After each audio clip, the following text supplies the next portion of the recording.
I'd like to start organizing my library so they don't just get mixed in with everything else. So I want a group set for everything having to do with sushi and then groups within it where I can organize the references. To create the group set, I go to the Groups menu and select Create Group Set. Type in the name, so I'm going to call it Sushi. Oh, and I didn't capitalize it the way I wanted, so I can right-click on it and select Rename Group Set and change it. You can make changes later. You're not stuck with the first thing you set up. Then I'd like a group under it for everything having to do with sushi. So I go to Groups, and this time Create Group. I'm going to call this one Sushi General. Press Enter. It shows the folder icon. That means it's a custom group. I have to assign all the references that go into a custom group manually. I put each one there. To do that, I'll just highlight everything that's in copied references and click and drag it to my Sushi General group. Very easy. To add things to a custom group, just drag them in there. The same reference can be in as many groups as you want, and you can have up to 5,000 groups and 5,000 group sets per library. I happen to know that a lot of these references are about something called a sushi domain, not sushi the food.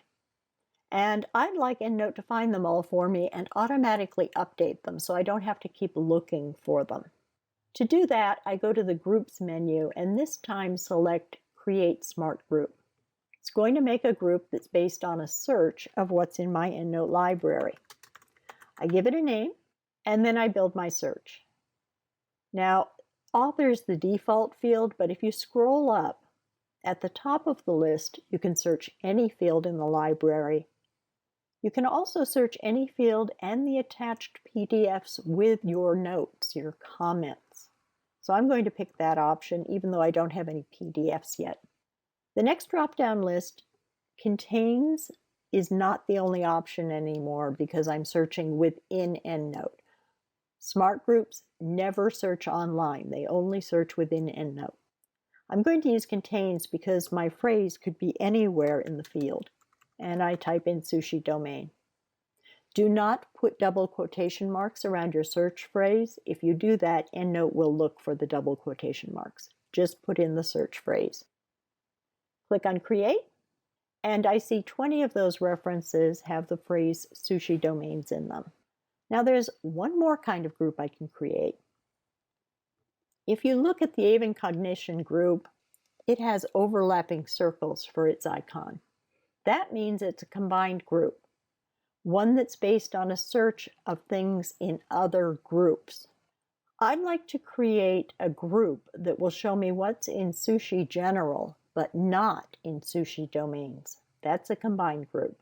To do it, I'm going to first cause myself some problems by clicking on Avian Cognition first, so EndNote thinks I'm working under the Avian Intelligence group set. Then I go to the Groups menu and select Create from Groups to create a combined group. I'll give it a name. This one's going to be Not Sushi Domains. And then I pick the first group I want to search in. So I'm going to search in Sushi General. And then I have a list of Boolean connectors, and or not. And I pick not, and then Sushi Domains. So this will find everything that's in Sushi General, but not in Sushi Domains. Click on the Create button. And because I had been working in Avian Intelligence when I went to create this group, it put it there. That's not a problem. I did that on purpose so that you can see it's really easy to just drag a group from one group set to another.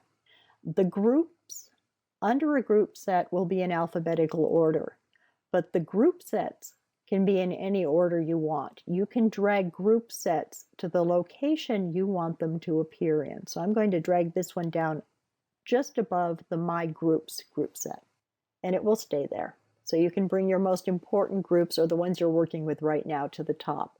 And remember, you can have up to 5,000 groups and 5,000 group sets in a library.